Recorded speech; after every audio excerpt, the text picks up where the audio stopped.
నేను చాలాసార్లు చెప్తాను, ఇప్పటికీ ఎప్పటికీ చెప్తూ ఉంటాను. జర్నలిస్ట్ అనేటటువంటి వాళ్ళు జర్నలిస్ట్గానే ఉంటాం. రాజకీయ ఎజెండాలతో పనిచేసేవాళ్ళు జర్నలిజం ఎట్లుండాలో చెప్పడమే మన సమాజంలో ఉన్నటువంటి విచిత్రమైనటువంటి పరిస్థితి. తాము ఒక ఎజెండాతో పనిచేసేవాళ్ళు ఎదుటి వాళ్ళు జర్నలిజం చేస్తే దాన్ని బెదిరించడం మరొక అంశం.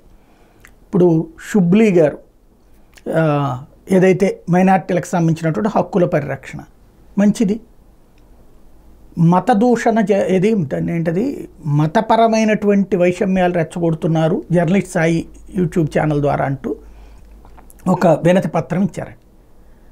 ఏ రోజునైనా ఏ మతాన్నైనా ద్వేషించడం దూషించడం చూసారా? క్రైస్తవంలో ఇలాంటి మంచి ఉన్నాయి, ఇస్లాంలో ఇట్లాంటి మంచి ఉంది, అది పెద్ద ఎత్తున వైరల్ అయింది కూడా. హిందువులు కూడా నేర్చుకోవాల్సినటువంటి అంశాలు ఉన్నాయి. ఏదైతే రంజాన్ మాసంలో పాటించేటటువంటి విధానాలు అవి సేవాభావం అన్నటువంటిది ప్రస్తావించాను నేను.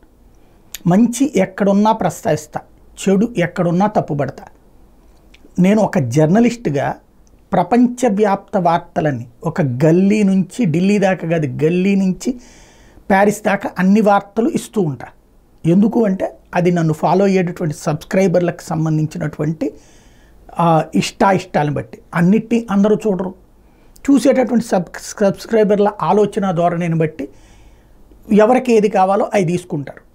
ఉదయం నుంచి రాత్రి దాకా కష్టపడితే జరుగుతుంది పని. నేను ఇది చాలాసార్లు ప్రస్తావించాను. ఒక్కొక్కసారి ఒక్కొక్క పార్టీకి ముద్ర వేస్తూనే ఉంటారు. ఆ ముద్రలు అన్నటువంటిది నేను జరుపుకుంటూ కూర్చుంటానికి టైము ఉండదు. ఎందుకంటే ఇప్పుడు ఒకరోజు ఒక పార్టీకి అంటగడితే రెండో రోజు రెండో పార్టీకి అంటగడతా ఉంటుంటారు. ఇక్కడ బేసిక్గా ఏ పార్టీ మంచి చేసినా మంచి అనినే చెప్తాం, ఏ పార్టీ చెడు చేసినా చెడు అనినే చెప్తాం. ఇదే పద్ధతే జర్నలిజంలో ఉండాలని కోరుకుంటాను. ఆ ఉండే విధంగా ఒక ప్రయత్నం చేస్తున్నాను.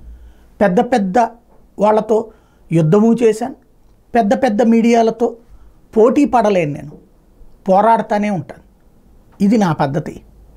జర్నలిస్ట్ అనేటటువంటి వాళ్ళు భవిష్యత్తులో ఏ జర్నలిస్ట్ అని చెప్పుకుంటే నువ్వు ఏ పేపరు అని కాకుండా ఏ పార్టీ అని అడిగేటటువంటి రోజులు రాకూడదని కోరుకుంటాను.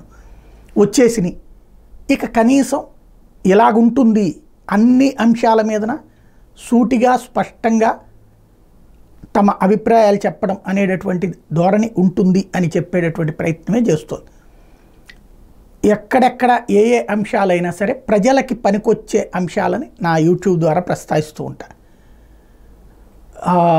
భగవద్గీత గురించి దారుణమైన మాటలు మాట్లాడతా, హిందువుల గురించి దారుణమైనటువంటి మాట్లాడతా, హిందుత్వ గురించి దారుణమైనటువంటి మాటలు మాట్లాడతా, ఓ రకంగా మత కలహాలను రెచ్చగొట్టి లేదా మత ఉద్రిక్తతలు సృష్టించే ప్రయత్నం చేసినటువంటి వ్యక్తి వచ్చి నా మీదన ఈ విధమైనటువంటి కాన్సెప్ట్ ఇవ్వడం అంటే మరి అది సభ్య సమాజం చూస్తూ ఉంటుంది.